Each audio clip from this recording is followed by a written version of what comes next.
Assalamualaikum warahmatullahi wabarakatuh.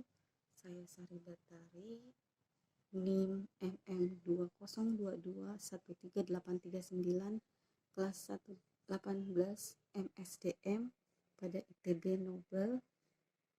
Pada kesempatan ini saya akan mempresentasikan mata kuliah manajemen modal manusia dengan dosen pengampu Dr. Laude Amijaya Kamaludin, MADM KP.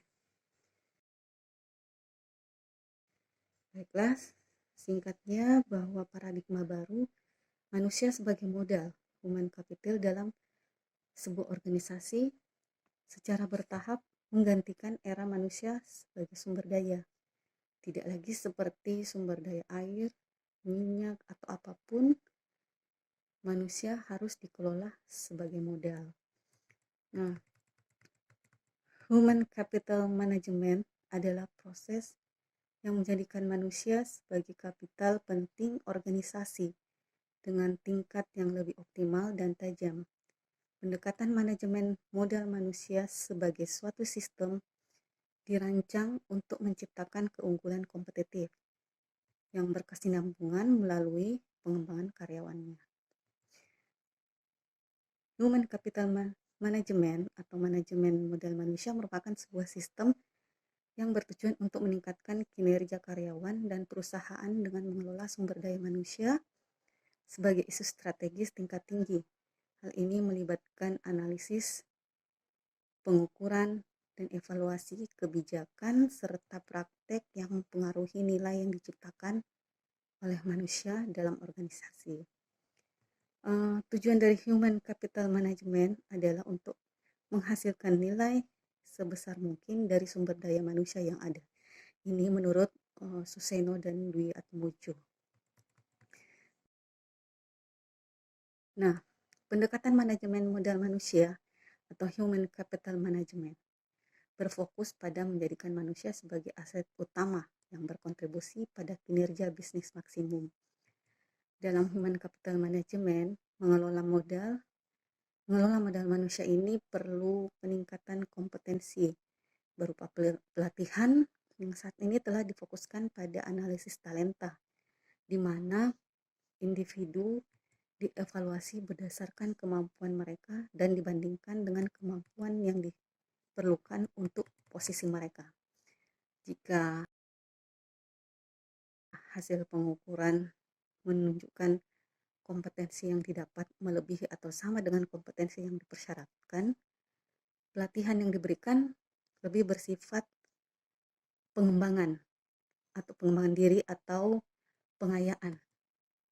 Namun jika hasil pengukuran menunjukkan kompetensi yang lebih rendah dari yang dipersyaratkan, maka pelatihan yang diberikan untuk menghilangkan kelemahan, meskipun mereka juga diberikan pelatihan untuk meningkatkan kemampuan mereka sesuai dengan kebutuhan.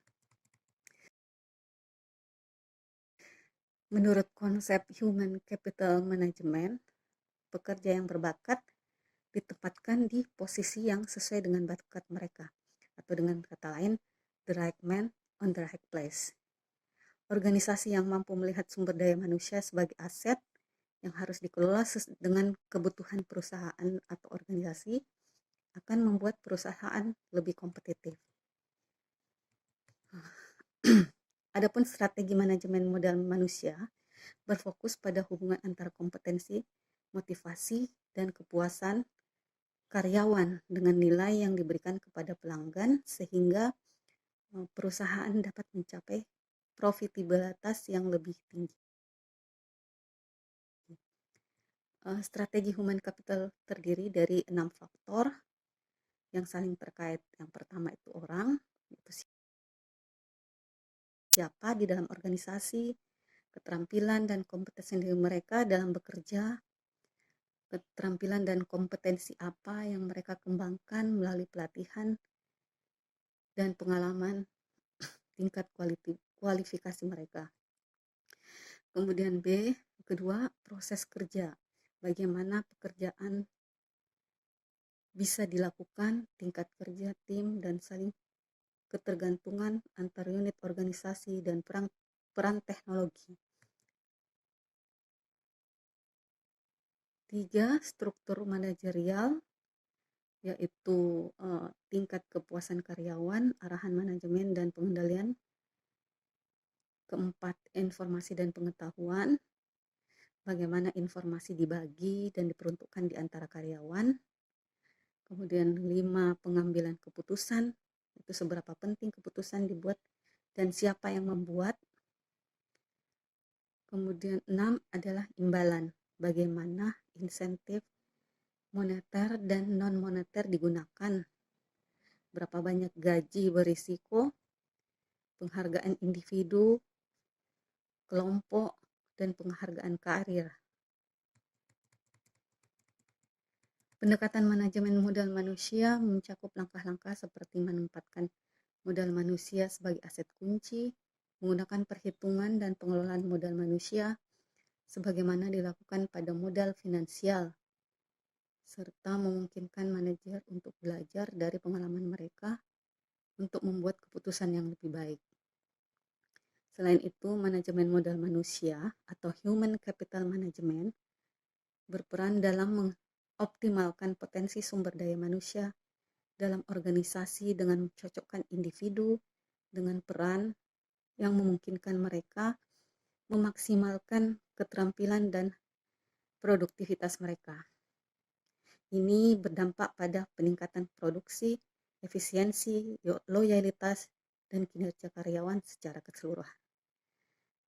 Demikian secara singkat materi dari mata kuliah ini. Terima kasih. Assalamualaikum warahmatullahi wabarakatuh.